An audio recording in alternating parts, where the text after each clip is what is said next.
Hey guys, welcome back to my channel Banjal Biology. In today's video, we are going to learn about riboswitch. This is a requested video. If you also want me to make any video on any specific topic, you can comment below or you can message me on my Instagram handle. So let's get started with the video, guys. Riboswitch, as the name suggesting that it is a switching something, like it is switching on something or it is switching off something. Specifically, what it is switching on or switching off is ribo.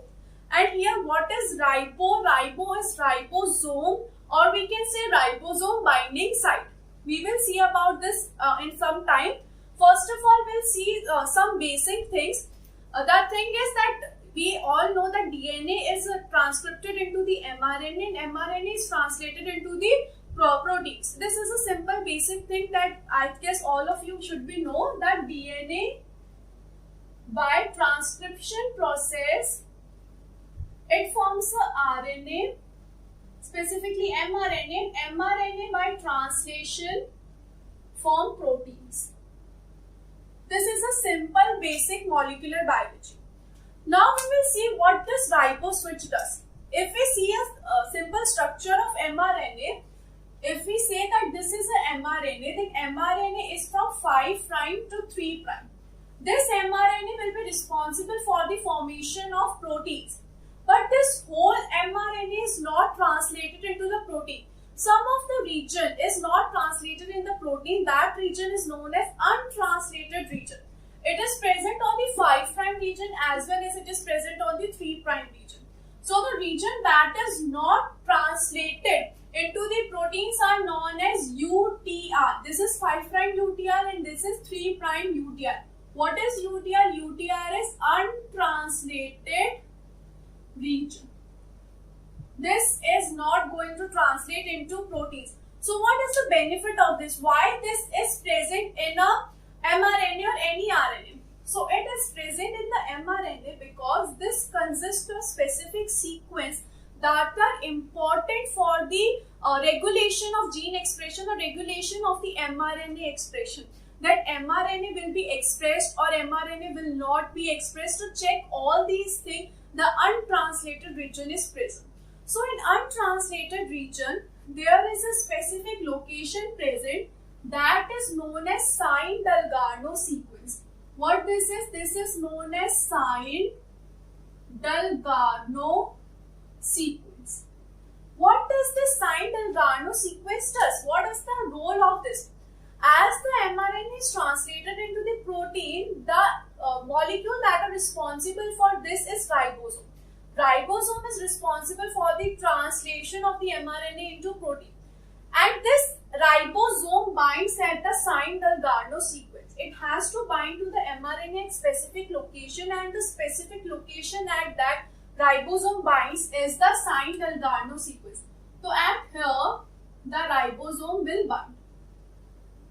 This is the ribosome binding site. We can say that Sine-Dalgarno sequence is the ribosome binding site where the ribosome will bind and forms a protein sequence. This will form a protein sequence. Okay, so now we have understood that for the formation of protein, ribosome is very important. If ribosome is unable to bind to the mRNA, translation will not occur. Okay. So if we see about riboswitch, riboswitch is also present in the untranslated region of the mRNA. It can be present on 5' region or it can be present in 3' region. But generally it is present in 5' region. So where is riboswitch present? Riboswitch is generally present in 5' UTR.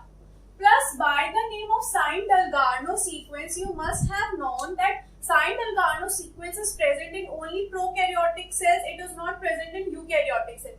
Likewise, this riboswitch is occurring in prokaryotic cells. It is not occurring in eukaryotic cells. It is occurring in prokaryotic cells. But also there has recent studies occurred in higher plants and fungi. It has been also found out that riboswitch also works in them also. Right now we will talk about prokaryotic prokaryotic cells only.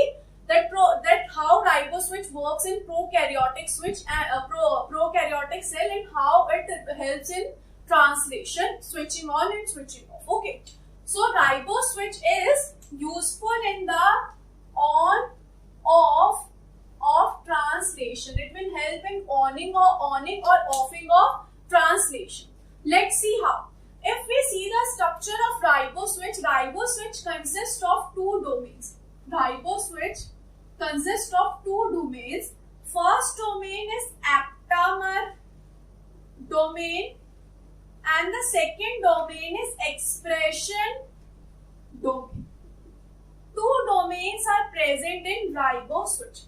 If we zoom in the 5' UTR structure, here what was present? Here was present the signed Delgado sequence. This is my RBS, or I can say RBS ribosome binding sequence. This whole is UTR. This untranslated region also consists riboswitch. This riboswitch is present in two domains. The two domains of it is present. The first one is aptamer. And the second is expression domain. Let's see how this works. When a ligand or a substance is present that can bind the aptamer, a ligand will come and bind to the aptamer. This is a ligand and it will bind with the aptamer. The aptamer function is only to bind with aptamer. And after that, the changes that will occur in the mRNA will occur on the expression domain. So expression of domain will cause the changes, while aptamer is only binding with the ligand. Now ligand had bound with the aptamer region. Now what will happen? This expression domain structure will change. How it will change? It will change and form a hairpin loop like structure. So once again, when the ligand has bound, first the ligand is not bound. In this condition, the ligand is not bound. In second picture, we are seeing that ligand has bound to the aptamer site. Now what will happen? Now this expression domain will change its structure and will form a hairpin like structure. So now it will change its structure and it has formed a hairpin like structure. What happened due to this hairpin like structure? This hairpin like structure has moved the RBS. It has moved the RBS in this region. The RBS has been moved in this hairpin like structure, due to which what will happen? The ribosome will not be able to bind this RBS because it is not available now perfectly. It is not present correctly. It has been we can say it has been chup jana. In Hindi it is chup jana. I'm not getting the English word. So this is hidden. It is now hidden in the hairpin like structure. So now it will not be available for the ribosome to bound. So what will happen? The ribosome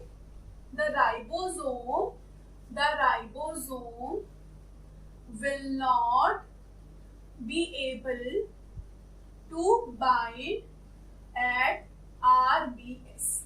So what will happen if the ribosome is not able to RBS? No protein synthesis will occur. As the ribosome was unable to bind to the mRNA, and ribosome is important for the protein synthesis. So no protein synthesis will occur.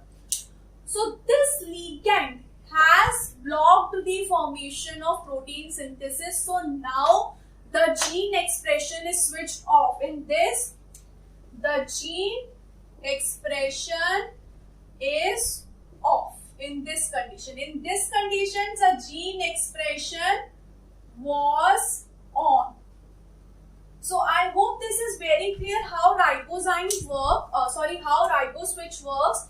That the ligand bind with aptamer, due to which the expression domain structure changes, due to which the ribosome is not able to bind the RBS and the translation will not occur. Now this ligand, what this ligand is? For example, if we take in consideration that this mRNA is producing a protein. It is producing A protein. And a huge amount of A protein is produced and it is present in the cell in huge amount. It is present in the cell in huge amount. Now what? Will the mRNA will continue to form the protein? No. So what will happen? This A protein will act as a ligand. This A protein will act as a ligand and it will bind to the aptamer site and blocks its own formation. And it will blocks its own formation. So one is this ligand, or the ligands can be, the ligands can be a ion, it can be an ion, it can be an enzyme cofactor, or it can be an amino acid, or it can be a short nucleic acid. It can be of any of these that can bind to the aptamer. A cofactor like FMN, ion like Mg2 positive, short nucleic acid like cyclic DIAMP. So these can act as the ligands. So this is the first method that is done by the ribo switch. The second method is similar but a little bit different. What will happen in this? Let's see. This was the first case. This is the first case. In the second case, similarly, aptamer site is present. This is the aptamer site. After that, expression site is present. Here the signed Dalgarno sequence is also present. But here one more location is present, that is degradosome binding site. This is what degradosome binding site. This is the site at which an enzyme will bind that will degrade the RNA. And RNA won't be able to be converted into the protein as it is degraded. So this degradosome binding site is generally hidden. Normally it is hidden. Normally it is hidden in a loop structure. Normally it is hidden in a loop structure. So I will make this kind of structure and it is hidden here. And it is hidden here. But what will happen when a ligand, in the second condition, here the signed Dalgarno sequence, in the second condition, when the ligand will bind with the aptamer, what will happen? This degradation site, this degradosome site will get exposed. This degradosome binding site will get exposed. Due to which what will happen? An enzyme can come and bind with this. So this is now exposed. This is now exposed. And the enzyme, for example, RNase E. For example, RNase E will come and bind at this location and cause the degradation of this mRNA. And once again the ribosome will not be able to bind, and once again no protein synthesis will occur. So in this, mRNA is degraded. So these are the two methods through which ribo switch works. The first one is to change the structure so that the ribosome binding site is not available, or the second condition is that we degraded the mRNA so the protein synthesis doesn't work. So in short, the ribo switch works to switch on or switch off the translation. So I hope this video was helpful to you and you were able to understand this topic very well. If you have any doubts, you can comment below. Thank you so much for watching the video. Do subscribe to my channel and share this video with your friends. Thank you so much, guys. Bye.